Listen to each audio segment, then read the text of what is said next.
You're listening to Make It Big, a podcast about all things e-commerce, created by BigCommerce. Hello, everyone, and welcome to the Make It Big podcast. I'm Melissa Dixon. I'm our Director of Content Marketing at BigCommerce. On today's episode, we're going to dive into one of the most notable trends that we've seen emerge in the e-commerce space over the last couple of years, and I am talking about social commerce. Today, we'll specifically be talking about Instagram shopping and how brands can tap into its potential to reach shoppers where they are. I am so excited about our guest today. His name is Derek Netto, and he's joining us from Meta. Now, Meta, of course, is the recently renamed parent company of Facebook and Instagram and WhatsApp and other subsidiaries. So Derek is an e-commerce lead at Meta, where he oversees both business development and engineering efforts to empower brands to reach their full e-commerce potential. Derek, we are thrilled to have you. I can't wait to have you share some of your expert insights and give us the inside scoop on Instagram. Thank you so much for joining us today. Thanks so much for having me, Melissa. Really excited to be here. All right, so before we get started, I wanted to give listeners a little insight into why social commerce is such a critical part of today's e-commerce strategy for brands. By this time, we are all pretty familiar, I think, with the fact that e-commerce growth has skyrocketed over the last couple of years. And not only have we seen this massive increase in online purchasing, but in turn, we're seeing spikes in mobile shopping. We're seeing the resurgence of QR codes. We're seeing increased adoption of digital wallets. All of these innovations and conveniences are now expected from shoppers. And really, they're just becoming increasingly woven into the fabric of our daily lives. So social commerce has been another one of those standout trends to emerge and is really revolutionizing the way that consumers shop. There is a new report that I was just reading from Accenture, which says that social commerce is expected to grow 3 times as fast as traditional e-commerce over the next several years. And this year alone, US social commerce sales are expected to grow 25% to reach 45 billion plus, with more than a half of US adults predicted to make a purchase on social media. So huge numbers that speak to this growth of social commerce as a standout trend. So when we're talking about social media, it's meta platforms like Facebook and Instagram that immediately come to mind.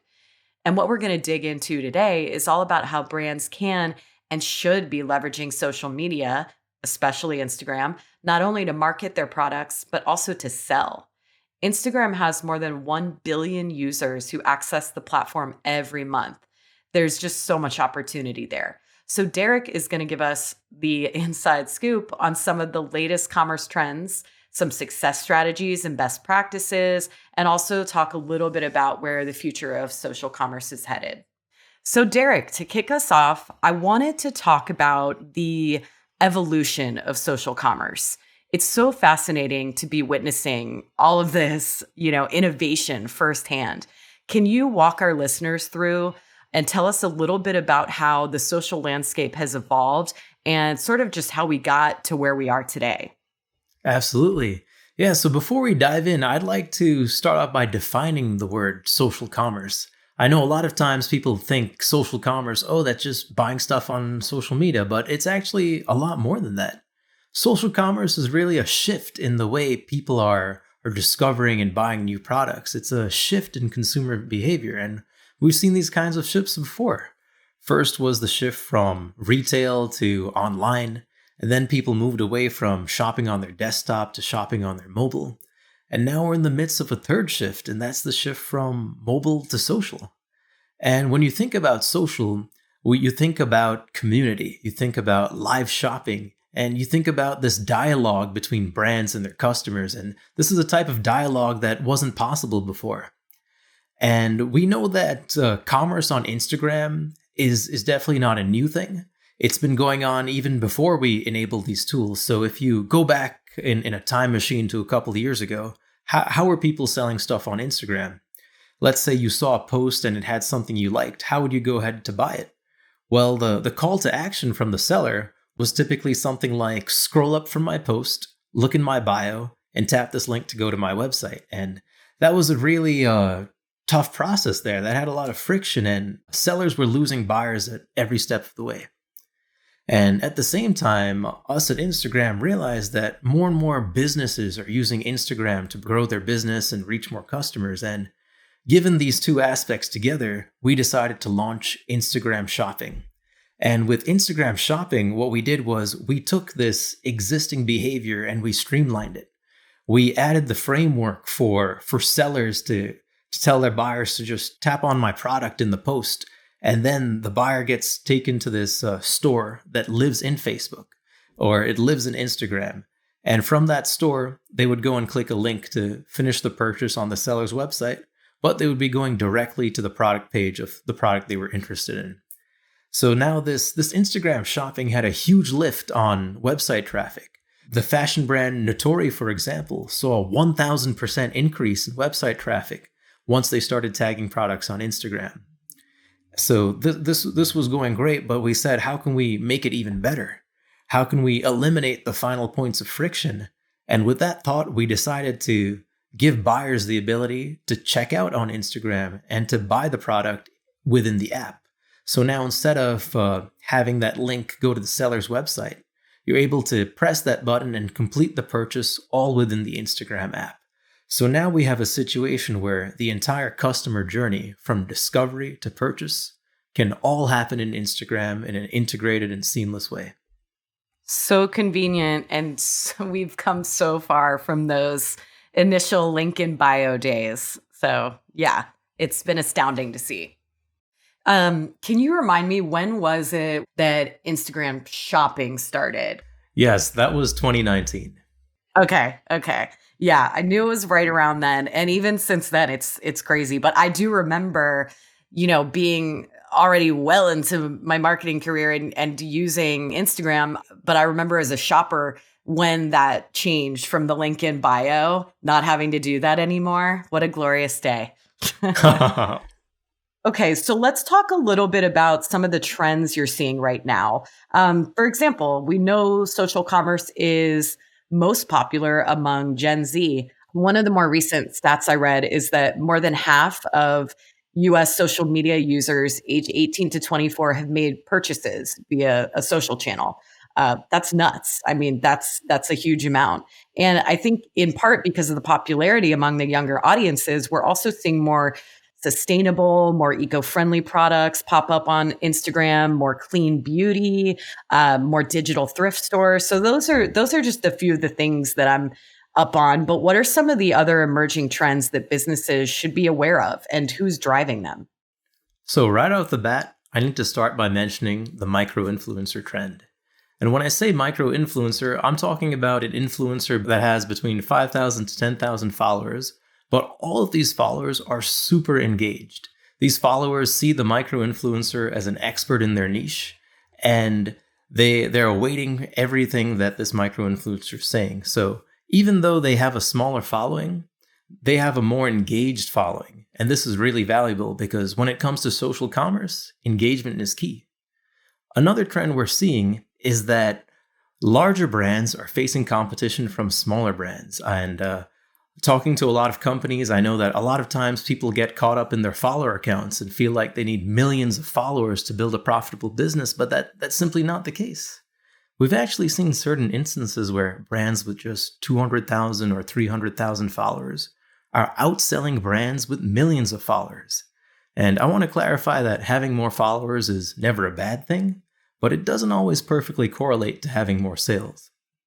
And the biggest trend right now is definitely video, but I wouldn't call it an emerging trend as it's already huge at this point. We're seeing a massive growth in tagged video content that leads to a checkout page. And the video format plays out in many ways. We have tagged stories, tagged reels, and even live shopping. Live shopping on Instagram gives businesses a new way to connect with their audience on a more intimate and interactive level. With live shopping, buyers can watch a live stream of a seller showcasing their product and share their brand story. And this is a great opportunity for you as a business to humanize your brand and give customers a more immersive way to interact with you. And to give you a sense of how big live shopping is, it's estimated to grow to be about $25 billion in sales by next year. Yeah, wow, 25 billion in live shopping by next year. That's a big one. And I do think though that live shopping could definitely seem daunting for people who maybe haven't taken the plunge yet and sold on social media. Do you have any tips for those sellers who might be thinking of doing their first live shopping event? Absolutely. So I like to tell the sellers that the first thing to do to set yourself up for success is choosing the right product. I would think through your entire product catalog and figure out which products can you most easily show, which are the best products to demo. And once you have your product in mind, think about who your host should be.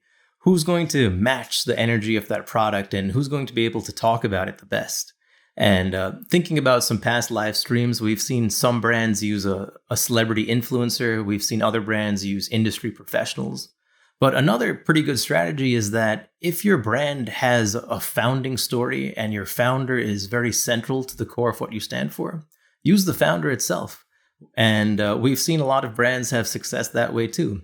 And in any case, the core is to just be authentic to you and your brand and share your brand story and your brand message. And from there, you need to start thinking about promotions. How do we make sure that people are going to show up when you actually go live? And to make that happen, I recommend using our scheduling tools. So that way your followers will get a push notification in the time leading up to your event. Also know that while you're live, it's important to engage with the fans, engage with the followers. You could even think of giving shout outs here and there. Another thing that we've seen boost the sales is to offer a limited time flash deal or to make whatever product you're talking about exclusive to your drop. And finally, after the broadcast ends, you can even save it and keep it on your page. That way, people who may have missed it can watch as well.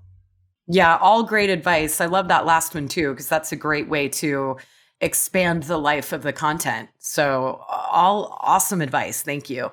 I do want to go back to the patterns and trends just for a minute, because I'm interested in getting your take on verticals or categories on Instagram. So, I know at BigCommerce, we've seen fashion brands do well. Like you mentioned, Natori. Another one I always think of is Pride Socks, a company who saw a 36% increase in sales just after enabling checkout on Instagram. So those are some fashion and apparel companies. But what have you seen on the Meta side as far as which other verticals perform well? Is there anything surprising there? Yeah, so to answer the question of which verticals perform well, I think it's helpful to take a step back and think about what type of content does well on Instagram. So, as you know, Instagram is a very visually focused platform with photos and videos at its center. So, that naturally tends to be best for lifestyle brands that do well in lifestyle scenario and imagery. So, naturally, we can expect a lot of success from clothing brands, from brands that are promoting things like shoes. We've seen a lot of success in jewelry, and we've also seen a lot of success in cosmetics. All of these verticals do great in the lifestyle context. So, to get into a specific seller, I can talk about Magnolia Boutique. They're a clothing brand, and by just adding product tags, they were able to increase their sales from Instagram by 20% week over week. And one vertical that actually really took me by surprise was the furniture and home goods vertical. My initial assumption was that people weren't ready to buy these larger, higher priced items on Instagram, but that assumption turned out to be wrong. You know, people are scrolling through Instagram, seeing a luxury couch, dropping $2,000, and then continuing to scroll. Yeah, that's so interesting. I know I think of, you mentioned home goods and outdoors too. I think of Solo Stove is a big one that I know does well too. And that kind of brings up this other topic of social media, and Instagram in particular is a huge factor in enabling the growth for some of these C2C brands who are trying to grow their digital presence and expand their audiences. So, what are your thoughts on the impact of D2C? So, Instagram is basically the place where D2C brands are born. When you think of the D2C model, it's all on you to have that audience. It's on you to build that community and the following. And there's no better place to build that sense of community than Instagram. We've seen in recent years this rise of what you can almost think of as an Instagram native business, where we have companies going from zero to millions in revenue entirely due to their Instagram presence. And as you've probably heard hundreds of times by now, it's core when you're building a business to get that customer feedback, to learn what the people want. And social media is perfect for that. You're always able to have a dialogue with your audience, and you're able to read through those comments, learn how the people are feeling, learn what content does better, what does worse. And you can also even make your development strategy interactive. Just to give you an example here, you can imagine you're a fashion designer and you're choosing between two styles and you don't know what to release next. You can make a post with both styles in there and ask your audience, hey, which one do you guys like better? And that way you're evolving your audience. They're no longer a passive audience just listening to what you have to say. They go from being an audience to being a community. And from there, they're a part of the creative process. And it's like you're all on this journey together to really build something awesome. So to summarize, the most successful D2C brands are going to be able to build a community of passionate and engaged fans. And once your community reaches a critical mass of fans, a whole new way of selling unlocks itself to you. And that is product launches. You reach a stage where your community knows which products you're going to release next, and they're all eagerly anticipating your next launch. That's the power of building a D2C brand on Instagram.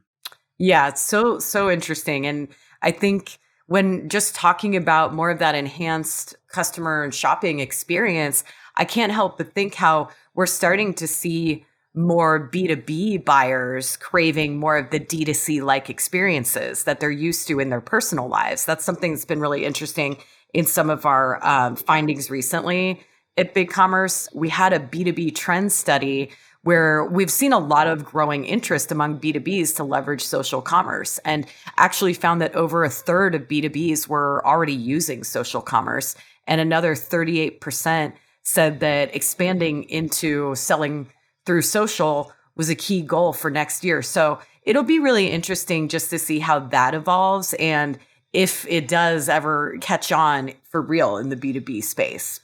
Okay, so let's get tactical for a moment.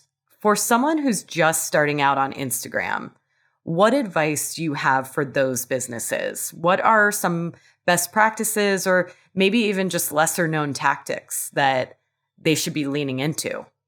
Yeah, so I'd like to start off by sharing with those people that having a business presence on Instagram is like having a business on one of the busiest corners in the world. We have a community of more than 1 billion people where people are coming together to create culture and really build something special. It's a place where you can find people who are really going to love what you have to offer. Instagram helps people express themselves, connect with the brands they love, and make these connections. And as I said before, building this sense of community is going to be key to building your business. And user-generated content is going to play a big role in this.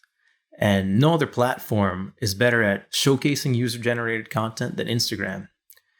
And I know that a lot of you who are thinking about getting started are always thinking, what can I do to increase sales? Should I be investing more in ads? Should I be making organic content? Should I start reaching out to influencers for partnerships? Well, all of these things are great. But one thing that I often see overlooked is user-generated content. And studies have shown that user-generated content is a critical lever to increase your sales. That's because content from the community builds trust in your brand. And every community post really expands your reach. We've really internalized this learning at Instagram. And that's why in our latest product update, we've actually added the ability for anyone to tag a product. Previously, brands had to work with specific creators and work out partnerships to allow that product tagging. And we decided to just lift this restriction. This is a huge win for user-generated content, and we're expecting a massive influx of people tagging products.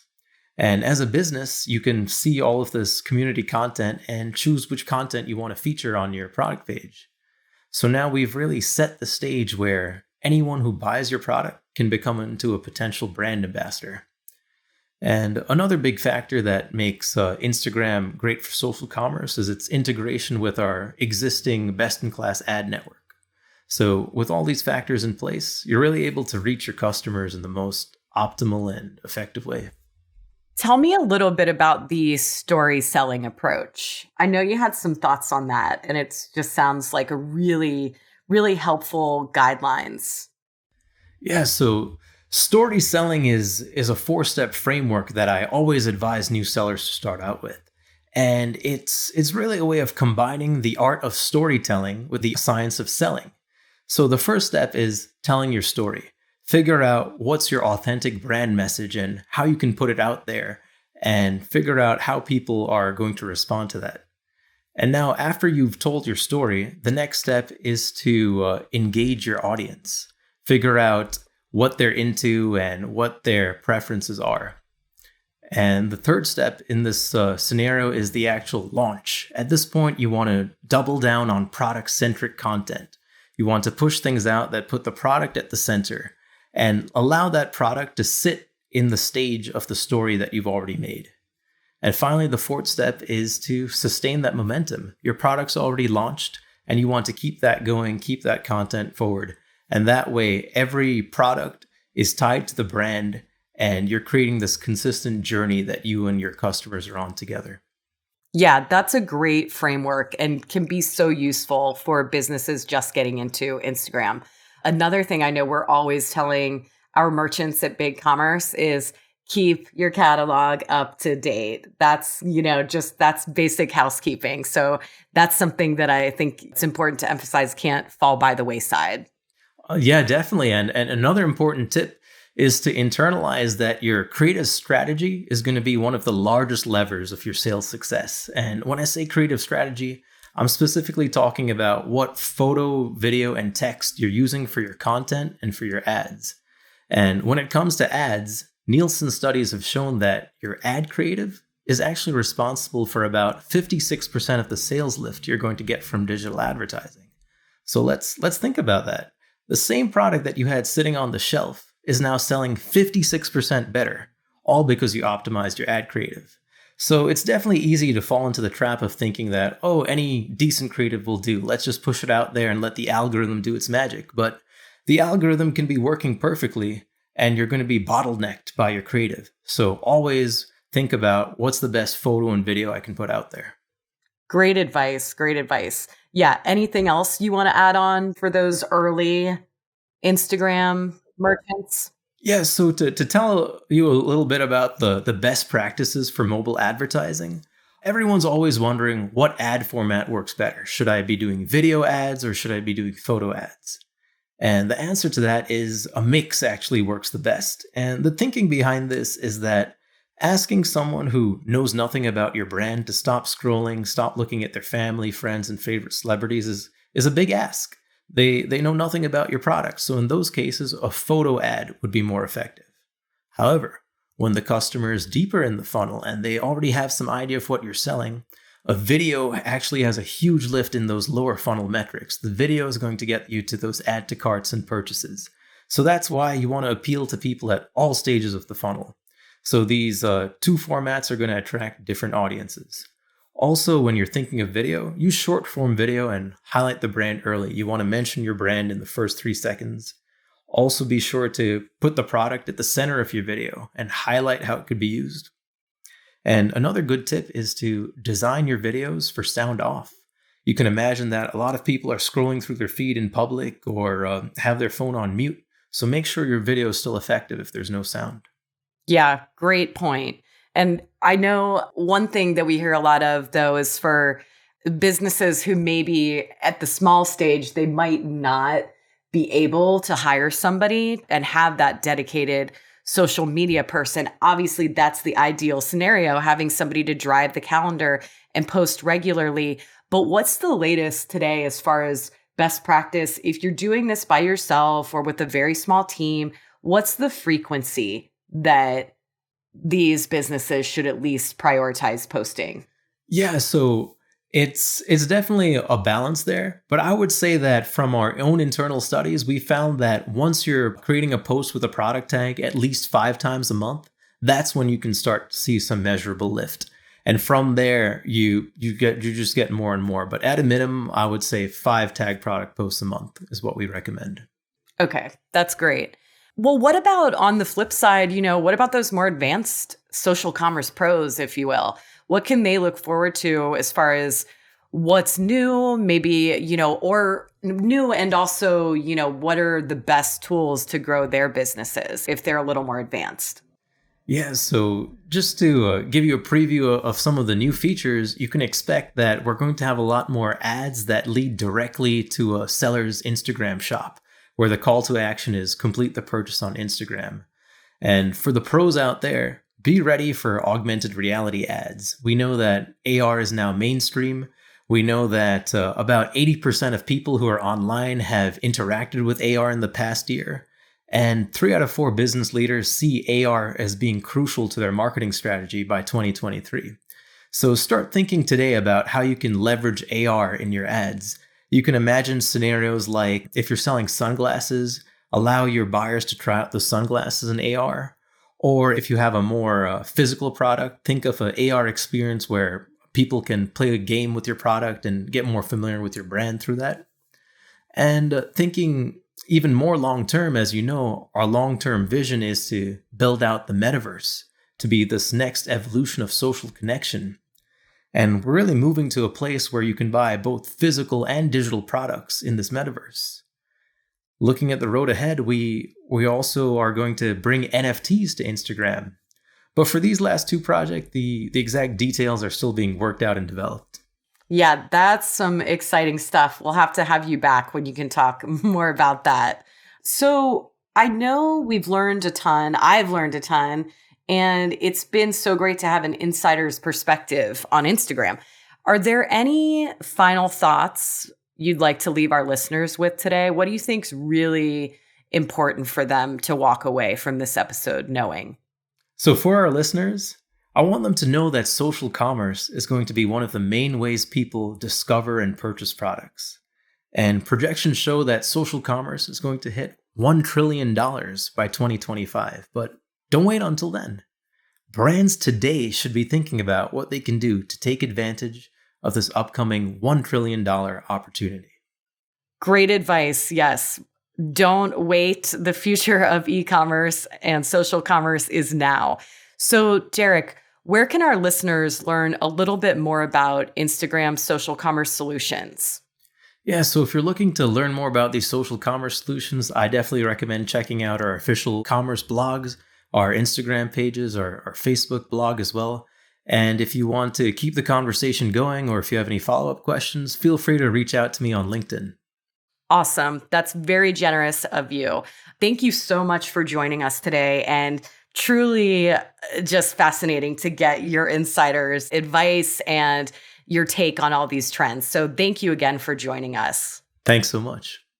For those listening, we'll be sure to include more resources in the episode description for how to sell more with BigCommerce and Instagram together. Another exciting update is that BigCommerce will be joining Meta's Business, Innovation, and Technology podcast next month to talk about e-commerce growth strategies. So you don't want to miss that. Be sure to check it out. And lastly, if you liked what you heard today and you want more insights from experts like Derek, be sure to follow our Make It Big podcast to stay up to date with the latest episodes. Thanks for tuning in.